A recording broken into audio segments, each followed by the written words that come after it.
Bonjour aux élèves de seconde IEJ. Donc dans cette petite vidéo, je vais corriger les exercices à une étoile des fiches 34 et 35. Je vais vous montrer les corrections et commenter en même temps.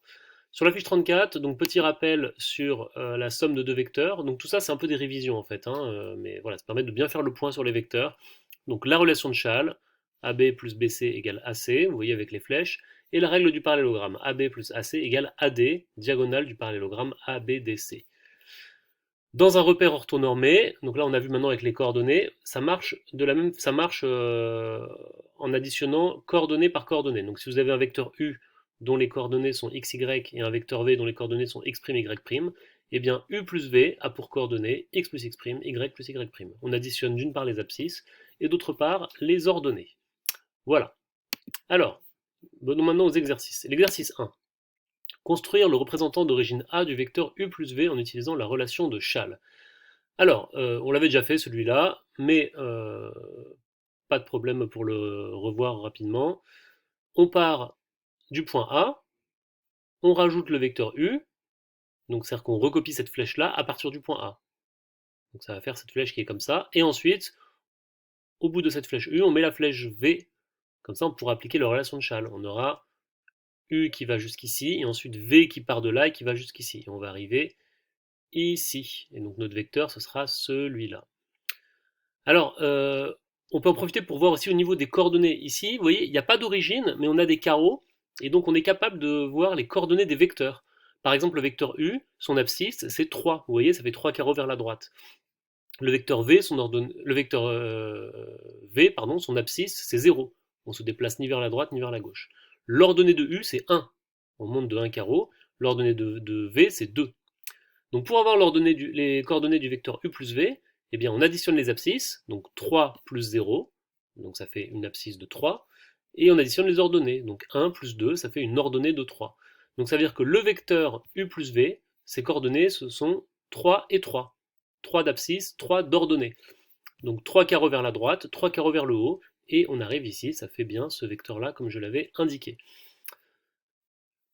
Ici, même principe. Alors, de toute façon, on demande d'appliquer la règle de Chasles, hein, donc il faut vraiment mettre bout à bout les flèches, hein, donc bon, on va voir tout de suite le corriger. Mettez pause pour vérifier que vous savez faire, et je montre le corriger. Voilà, vous avez ici les constructions établies. Passons à l'exercice 2. Construire le représentant d'origine A du vecteur U plus V en utilisant la règle du parallélogramme cette fois. Donc là, il s'agit non plus de mettre les vecteurs bout à bout, mais de faire partir les deux vecteurs U et V du point A. Donc le vecteur U, on le fait partir de A, comme ça. Le vecteur V, on le fait partir de A aussi, comme ça. Et donc ça nous fait commencer un début de parallélogramme. Et bien la somme U plus V, ce sera la diagonale. Elle ira rejoindre le quatrième sommet qui manquait. Mettez pause, essayez de faire. Je montre le corriger. Voilà, vous avez les deux constructions. Mettez pause, hein, pour regarder attentivement, je ne vais pas m'éterniser sur ce dessin. Je passe à la suite. Celui-là, on avait dû le faire aussi. Construire le représentant d'origine A du vecteur U égale AO plus DC, etc., etc. Je vous laisse lire. Mettre pause si vous voulez prendre plus le temps. Je crois qu'on l'avait fait également. Donc sans plus attendre, je montre le corrigé. Normalement, vous savez déjà faire tout ça. Voilà. Construction un petit peu complexe, mais bon, on peut commenter rapidement, hein. AO plus DC, AO plus DC. Alors le vecteur DC, vous voyez, il est là, mais on le recopie à partir du point O.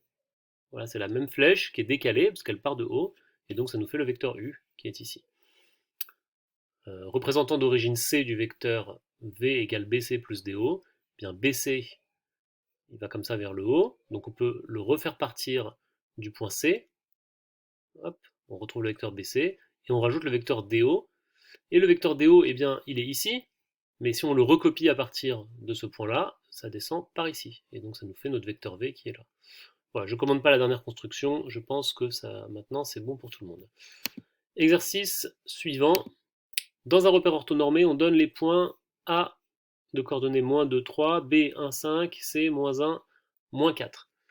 Déterminer les coordonnées du point M telles que AM égale AB plus AC. Bon là il faut faire un dessin, il n'y a pas de miracle, hein, donc vous faites un repère, vous mettez les points A, B et C, donc je vous laisse le faire, et je vais montrer le corriger. Ensuite, bah, on relie A et B, ça fait un premier vecteur, on relie A et C, ça fait un deuxième vecteur, Et donc là, vous avez la règle du parallélogramme qui va s'appliquer, hein, puisque vous voyez AB plus AC, les deux vecteurs partent de A.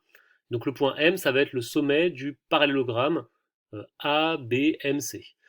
Vous pouvez vérifier aussi au niveau des composantes, au niveau des coordonnées des vecteurs, que ça donne les bonnes coordonnées. Mettez pause, essayez de faire la construction. Je montre le corrigé. Alors là, il n'y a pas de dessin dans le corrigé, mais on peut rédiger avec les coordonnées. Alors je vais utiliser GeoGebra pour faire la construction en même temps, comme ça on verra bien ce qui se passe. Donc en fait, j'ai enlevé le corrigé, on va regarder en même temps. Donc on a un point A de coordonnées moins 2, 3 et B, 1, 5. Donc moins 2, 3 pour A et 1, 5 pour B. Voilà nos premiers points A et B. Maintenant, on a aussi le point C, moins 1, moins 4. Donc moins 1, moins 4, moins 1 pour l'abscisse, moins 4 pour l'ordonnée. Voilà, on a nos points A, B, C. Maintenant, on a dit qu'on faisait les vecteurs. Donc le vecteur AB, le vecteur AC. Donc là, on voit tout de suite, avec la règle du parallélogramme, on voit à peu près où va être le point M. Vous voyez, AB plus AC, ça va faire AM. Donc il faut terminer la construction pour avoir un parallélogramme, et le point M, il va être à peu près par là. Mais on veut déterminer ses coordonnées. Comment on va faire ça? Eh bien, c'est du calcul. On connaît les coordonnées de A, on connaît les coordonnées de B, donc on connaît les coordonnées de AB. On fait XB moins XA, YB moins YA. Donc c'est exactement ce qui est donné dans le corrigé. Le vecteur AB, donc XB c'est 1, XA c'est moins 2, donc 1 moins moins 2. Et pour l'ordonnée, 5 moins 3. Donc 5 moins 3, donc les coordonnées du vecteur AB c'est 3, 2. Vous voyez, 1 moins moins 2, ça fait 1 plus 2, donc ça fait 3. Donc 3, 2, et vérifions sur le dessin, vous voyez, le vecteur AB c'est bien 3 carreaux vers la droite et 2 carreaux vers le haut. Donc c'est bien les coordonnées 3, 2. De même pour AC, le vecteur AC. XC moins XA, YC moins YA. Donc moins 1 moins moins 2, et moins 4, moins 3. Donc moins 1, moins 2, ça fait moins 1 plus 2, ça fait 1. Et moins 4, moins 3, ça fait moins 7. Donc le vecteur AC, les coordonnées, c'est 1, moins 7. On le voit sur le dessin, vous voyez, 1 carreau vers la droite, 7 carreaux vers le bas. Qu'est-ce qu'on fait avec ça? Eh bien, on fait la règle de la somme pour deux vecteurs. On a les coordonnées des vecteurs AB et AC. Eh bien, pour avoir les coordonnées du vecteur AB plus AC, on additionne les coordonnées. 3 plus 1, ça fait 4. 2 plus moins 7, ça fait moins 5. Donc les coordonnées du vecteur AB plus AC, ce sont 4, moins 5. On a additionné les composantes. Donc notre vecteur AM, il doit être de coordonnées 4, moins 5. Donc 4 carreaux vers la droite et 5 carreaux vers le bas. Donc notre point M est ici. On va le renommer. On va l'appeler M. Renommer. Voilà. Et donc là, on a vraiment un parallélogramme. Hein, on peut le vérifier en reliant. Voilà, on a bien la règle du parallélogramme qui est vérifiée. Et si je trace le vecteur AM, ma figure est terminée. Vous voyez, on a bien les coordonnées qui sont 4 et moins 5. Comment on obtient les coordonnées du point M? Eh bien, il faut rajouter au point A, aux coordonnées de A, les coordonnées du vecteur. Alors, regardons la résolution de l'exercice. Donc, vous voyez, on avait calculé les coordonnées du vecteur AB plus AC, donc 4 moins 5. Et donc ça, ce sont les coordonnées du vecteur AM. Comment on trouve les coordonnées du point M, XY? Eh bien, on sait que AM, ça doit être X plus 2, Y moins 3. Pourquoi ça? Eh bien parce que les coordonnées de AM, c'est xm moins xa, ym moins ya. Donc xm, on l'appelait x moins xa, donc ça fait x moins moins 2, donc x plus 2.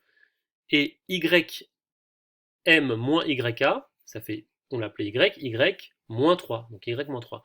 Donc voilà les coordonnées du vecteur AM en fonction de celles du point x, du point m, pardon. Or, on sait que le vecteur AM doit avoir pour coordonnées 4 moins 5, c'est ce qu'on a calculé. Donc il faut que x plus 2 soit égal à 4 et y moins 3 soit égal à moins 5. Et ce sont deux petites équations faciles à résoudre. On trouve x égale 2, y égale moins 2. Donc ça nous donne les coordonnées du point M, c'est ce qui était demandé. Et c'est bien 2 en abscisse et moins 2 en ordonnée. Voilà, cet exercice était un petit peu plus compliqué. Reprenez-le bien tranquillement, j'ai parlé très vite. Mais voilà, c'est pour pouvoir faire tenir beaucoup de choses dans une seule vidéo. À vous de me mettre en arrière, faire pause, etc. Vous pouvez mettre même visionner plus lentement la vidéo avec YouTube, ça se fait facilement. Bien, je m'arrête là en fait pour cette vidéo, puisque vous voyez j'ai déjà mis 10 minutes pour faire tout ça. Donc je ferai une autre vidéo pour les exercices à une étoile de la fiche 35. Merci.